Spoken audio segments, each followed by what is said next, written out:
नमस्कार साथियों। आज मैं आपको बताऊंगी कि अपनी पीपीटी में हम हाइपरलिंक का प्रयोग कैसे कर सकते हैं। सबसे पहले हम जानेंगे कि हाइपरलिंक होता क्या है और उसे पीपीटी में प्रयोग क्यों किया जाता है। हाइपरलिंक एक ऐसा ऑप्शन है, एक ऐसा फीचर है पीपीटी का जो हमें बहुत ही भारी भरकम डॉक्यूमेंट्स को, बड़े बड़े असाइनमेंट्स को अपनी पीपीटी के साथ संलग्न करने का अवसर देता है। अगर आप देखें कि कुछ डॉक्यूमेंट्स इतने बड़े होते हैं कि अगर आप उन्हें अपनी पीपीटी में डालेंगे तो आपकी पीपीटी में शायद वो इंसर्ट होने के बाद आपकी पीपीटी का साइज़ बहुत अधिक बढ़ जाएगा। तो ऐसे में हम क्या करते हैं कि उस डॉक्यूमेंट को इस पीपीटी में जोड़ देते हैं और जब भी हम चाहें हमारा जो डॉक्यूमेंट है वो सीधे हमारी पीपीटी में वहीं से खुलेगा जहाँ पर वो सेव है। हाइपरलिंक क्रिएट करने के लिए सबसे पहले हम क्या करेंगे कि हम इंसर्ट में जाएंगे। इंसर्ट में जाने के बाद आप देखेंगे बहुत सारे ऑप्शन खुल जाते हैं। बहुत सारे ऑप्शन में एक ऑप्शन है हाइपरलिंक। अभी अगर आप देखें तो देखेंगे कि हाइपरलिंक का जो आइकन है वो बहुत ही डिम हो रहा है और ये अभी एक्टिवेटेड नहीं है। इसको एक्टिवेट करने के लिए हमें अपनी पीपीटी की इस स्लाइड में किसी शब्द को या किसी पिक्चर को सिलेक्ट करना पड़ेगा ताकि हम उसे कहीं से हाइपरलिंक कर सकें।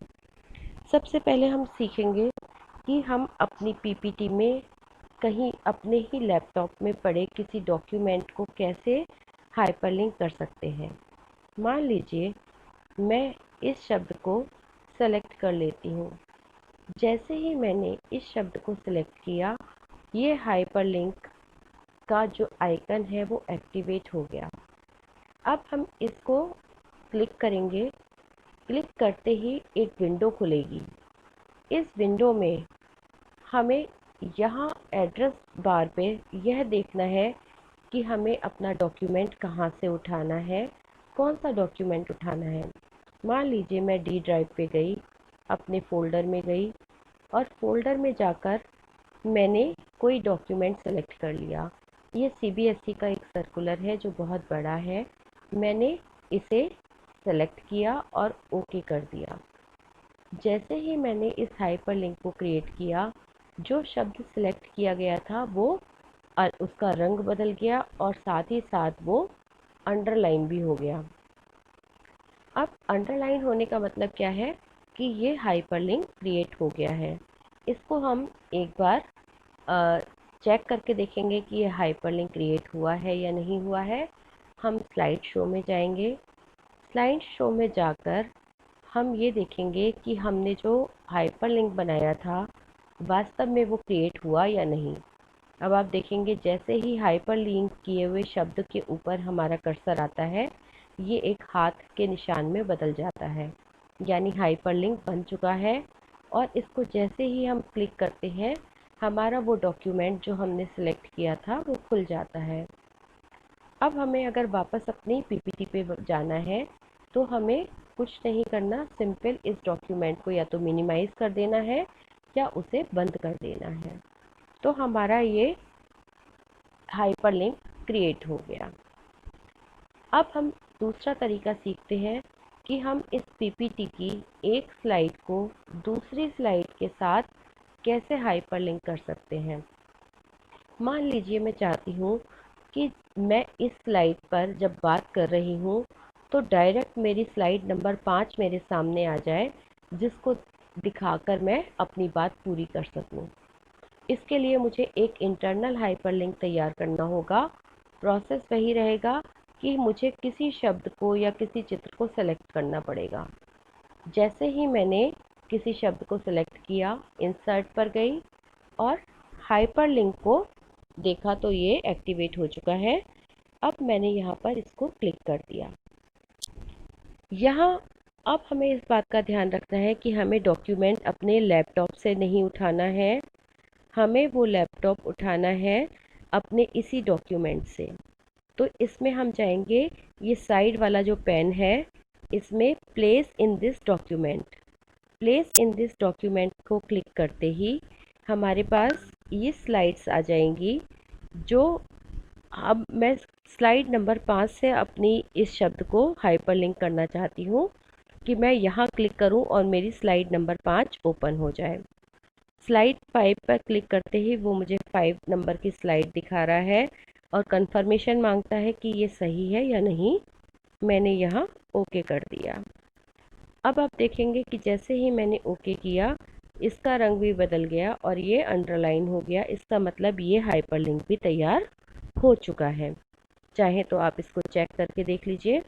हम स्लाइड शो में जाने के बाद दोबारा से करंट स्लाइड से अगर हम स्लाइड शो करते हैं तो हम देखेंगे कि हमारा ये पहला हाइपरलिंक हमें ले जाएगा सीबीएसई के उस सर्कुलर पे। हमारा जो दूसरा हाइपरलिंक है, जो हमने पीपीटी के अंदर ही क्रिएट करा है, इसको क्लिक करते ही हम देखेंगे कि हमारी स्लाइड नंबर 5 खुल गई है। अब हम ये चाहते हैं कि हमें वापस उसी स्लाइड पर पहुंच जाए, तो हमने यहाँ पर भी वैसे ही किया है। एक शब्द को हमने सेलेक्ट किया और उसको हाइपरलिंक किया दोबारा स्लाइड नंबर 2 से। जैसे ही हम इस पर क्लिक करेंगे, हम दोबारा अपनी स्लाइड नंबर 2 पर पहुंच जाएंगे। अब हम इसके बाद तीसरा जो तरीका हाइपरलिंक करने का है, उसके ऊपर बात करेंगे कि हम हाइपरलिंक कर सकते हैं नेट पर पड़े हुए, इंटरनेट पर पड़े किसी भी पिक्चर से, किसी भी डॉक्यूमेंट से, किसी भी वीडियो से को अपनी इस पीपीटी के अंदर हाइपरलिंक कर सकते हैं। हमारा तरीका वही रहेगा। सबसे पहले हम उस पिक्चर को मान लीजिए मैं ये पिक्चर, जो इस लेडी की पिक्चर है, इसको मैं सेलेक्ट कर लेती हूँ। इसको सेलेक्ट करने के बाद मैं दोबारा इंसर्ट पे जाती हूँ और यहाँ हाइपरलिंक को सेलेक्ट कर लेती हूँ। अब हमें ये देखना है कि हमारा जो सेलेक्ट करने की जो सामग्री है वो हमें कहाँ से लेनी है। अब इसके लिए हमें एग्जिस्टिंग फाइल या वेब पेज, इस वाले ऑप्शन को सिलेक्ट करना पड़ेगा। ऊपर आपकी एग्जिस्टिंग फाइल यानी कि आपके लैपटॉप की फाइल्स आ गई और यहाँ वो एड्रेस यहाँ पर आ गया जो हम नेट से उठाने वाले हैं। इसके लिए हम अपने इंटरनेट पर जाएंगे। इंटरनेट पर जाने के बाद मान लीजिए मैं ये चाहती हूँ कि मेरी ड्राइव पर पड़ा ये जो डॉक्यूमेंट है, जिसको हम कह सकते हैं कि ये गूगल फॉर्म है, इसको हमने ओपन किया। जैसे ही हमने इसे ओपन किया, इसको हमने क्लिक किया और इसको कंट्रोल सी करके इसको हमने कॉपी कर लिया। कॉपी करने के बाद हमने अपनी स्क्रीन मिनिमाइज़ की। मिनिमाइज़ करने के बाद हमने एड्रेस बार पर इसको कंट्रोल और वी पेस्ट करके इसको पेस्ट कर दिया और ओके कर दिया। अब हम देखेंगे कि हमारा ये हाइपरलिंक तैयार हुआ या नहीं हुआ। दोबारा से स्लाइड शो में गए। इस स्लाइड को हमने दोबारा से स्लाइड शो पर लगा दिया है। एक बार देखते हैं कि क्या हमारा हाइपरलिंक क्रिएट हुआ है अथवा नहीं हुआ है। हमारा हाइपरलिंक था इस पिक्चर के ऊपर। जैसे ही हम इस पिक्चर के ऊपर अपना कर्सर लेकर गए, ये हाथ का निशान आ गया, मतलब हाइपरलिंक तैयार हो चुका है। हमने इसको क्लिक किया और जैसे ही हमने इसे क्लिक किया, ये हमारा वो पेज खुल गया, यानी कि जो हमने इसके साथ जोड़ा था और ये पेज हमारा इंटरनेट पर पड़ा है। इसी तरह से हम इसमें किसी वीडियो को भी इंसर्ट कर सकते हैं। अब यहाँ हम क्या करेंगे, हम वीडियो पे जाएंगे, यूट्यूब पे जाएंगे, किसी भी वीडियो को हम सेलेक्ट करेंगे। मान लीजिए मैंने ये पहला वीडियो ही कवि सम्मेलन का है, इसको सेलेक्ट कर लिया है और इसको सेलेक्ट करने के बाद मैं इसका URL यानी ये जो एड्रेस होता है इसको कॉपी कर लेती हूँ। इसको जैसे ही मैंने कॉपी किया, कंट्रोल और सी प्रेस करके मैंने इसे कॉपी कर लिया। इस विंडो को मिनिमाइज़ किया, दोबारा से हमारी विंडो आ गई। लेकिन हाइपरलिंक करने के लिए हमें स्लाइड शो पे हम हाइपरलिंक नहीं कर सकते। हमें वापस जाना होगा अब मान लीजिए मैं अधिकतम शब्द को सिलेक्ट कर लेती हूँ और इससे मैं उस वीडियो को हाइपरलिंक करती हूँ। इंसर्ट पे गए, हाइपरलिंक पे गए। हाइपरलिंक पर जाने के बाद वही पहला वाला एग्जिस्टिंग फाइल और वेब पेज सिलेक्टेड है। एड्रेस बार पर हमने कंट्रोल और बी करके हमने उस यूट्यूब से लिए गए एड्रेस को पेस्ट कर लिया। अब जैसे ही हम इसको ओके करेंगे हमारा हाइपरलिंक क्रिएट हो जाएगा। एक बार स्लाइड शो करके हम देख लेते हैं कि क्या हमारा हाइपरलिंक तैयार हुआ है। तो हम स्लाइड शो पर जाकर फ्रॉम करंट स्लाइड हमने अपना स्लाइड शो शुरू करा और हम अधिकतम शब्द पर जाकर एक बार देखेंगे हाथ का निशान आया और इसको हमने जैसे ही क्लिक किया है हम दोबारा उस YouTube पेज पर पहुंच गए। यदि हम इसको बीच में बंद करना चाहते हैं या हमारी प्रस्तुति पूरी हो चुकी है तो हम इसको डायरेक्ट ऊपर से बंद कर देंगे, क्रॉस कर देंगे और अपनी विंडो को मिनिमाइज कर देंगे ताकि हमारी पीपीटी सबके सामने आ सके। तो आपने देखा कि किस तरह से हम अपनी पीपीटी में हाइपरलिंक क्रिएट कर सकते हैं।